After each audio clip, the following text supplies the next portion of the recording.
करीबन 30 दिन पहले उत्तर प्रदेश के रामपुर से एक तस्वीर सामने आई थी। वैसी ही तस्वीर का लखनऊ में भी देखने को मिली। फर्क सिर्फ इतना रहा कि 1 महीने पहले अखिलेश यादव आजम खान से मिलने के लिए रामपुर गए थे और आज यानी कि 1 दिन पहले खुद समाजवादी पार्टी के मुखिया के घर पर आजम खान पहुंचते हैं। लेकिन अखिलेश यादव से मुलाकात के बाद में आजम खान ने ऐसी बात कह दी जिसका हर कोई अपने हिसाब से अब मायने निकालता हुआ भी नजर आ रहा है। आखिर आजम खान ने ऐसा क्या कह दिया है, पूरी खबर नवभारत इस एक्सक्लूसिव पॉलिटिकल स्टोरी में आपको बताने वाला है।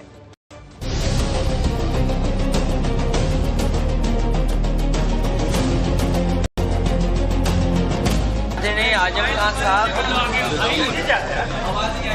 वो बहुत पुराने नेता हैं।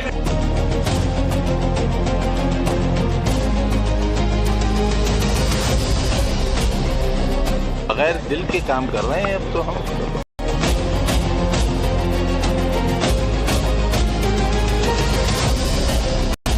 अखिलेश साहब, इल्जाम तो हम पर ही लगता है ना, आप पर तो कुछ नहीं लगता, मगर आजम पर इल्जाम लगा बकरी चोरी का और भैंस चोरी का।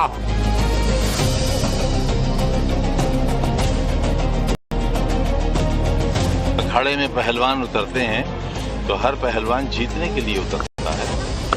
हम भी हैं कहीं दूर खड़े हुए। अखिलेश साहब,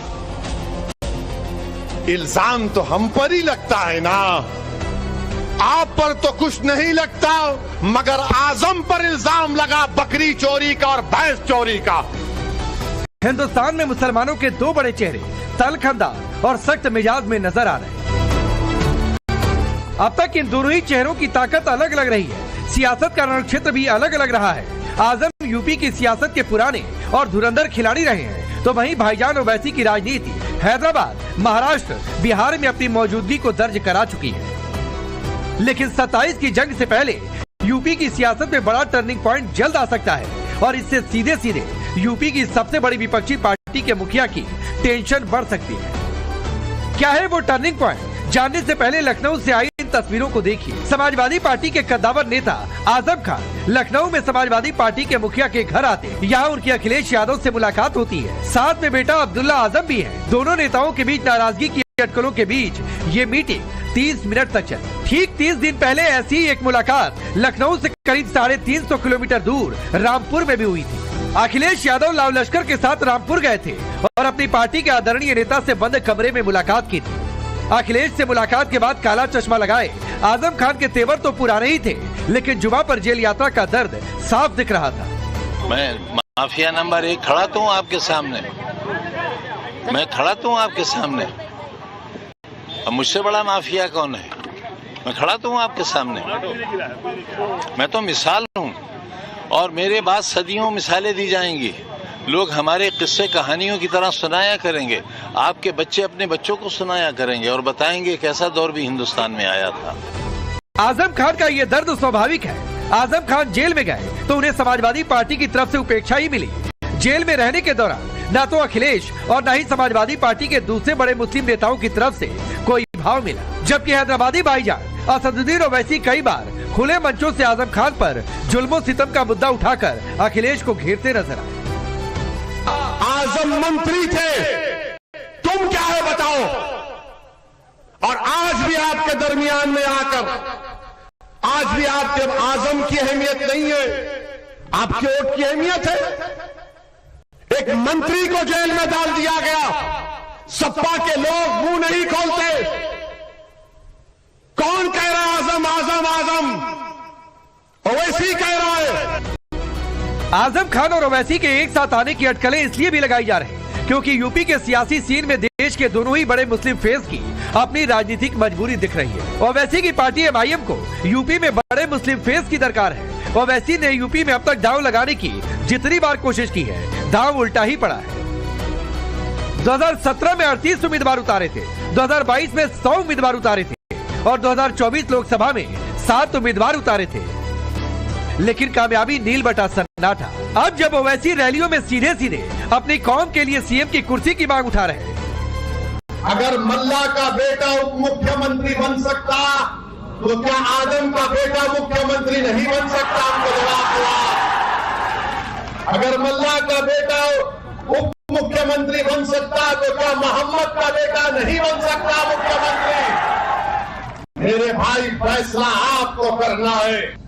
तुम 14% और 36% तुम, और हमको बोल रहे दरी बिछाओ, दरी बिछाओ, दरी बिछाओ। दरी बिछाने से आगे अब अब्दुल का बेटा मुख्यमंत्री बनेगा। ओवैसी ये हुंकार भरे ही बिहार में लगा रहे, लेकिन टारगेट कहीं और है। मुलायम सिंह यादव के बेहद करीबी और भरोसेमंद नेता रहे आजम खान की अहमियत गुजरते वक्त के साथ बदल गई। वरना कभी यूपी के 4.5 मुख्यमंत्रियों वाले जुमले में कुछ लोग उनको भी एक किरदार मानते थे। लालू यादव की तरह मुलायम सिंह यादव की एमआई समीकरण की सियासत तो आजम खान के भरोसे ही यूपी में फली फूली थी। 2022 के विधानसभा चुनाव में भी सबसे ज्यादा मुस्लिम विधायक समाजवादी पार्टी के खाते में ही आए थे और 24 के लोकसभा चुनाव में भी मुस्लिम वोटों का बड़ा हिस्सा समाजवादी पार्टी के खाते में गया था। लेकिन आज आजम खान अखिलेश यादव से मुलाकात के बाद अपनी वैल्यू बता रहे हैं। आजम खान कई मौकों पर कह चुके हैं कि जेल में इतने लंबे वक्त रहने के दौरान उनके परिवार की किसी ने सुध नहीं ली। चुनाव को लेकर के अखिलेश यादव लगातार पीडीए को लेकर के सक्रिय हैं। पीडीए पंचायत भी किया गया, पीडीए को लेकर के आपकी क्या राय है सर? क्या कुछ कहेंगे? 27 में क्या और कुछ भूमिका होगी आपको क्यों बता दूं? आपको क्यों बता दूं?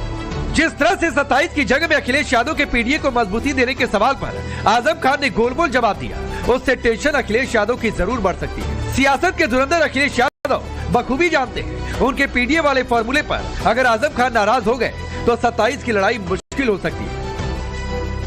आजम खान का असर रामपुर, मुरादाबाद, अमरोहा और संभल तक माना जाता है।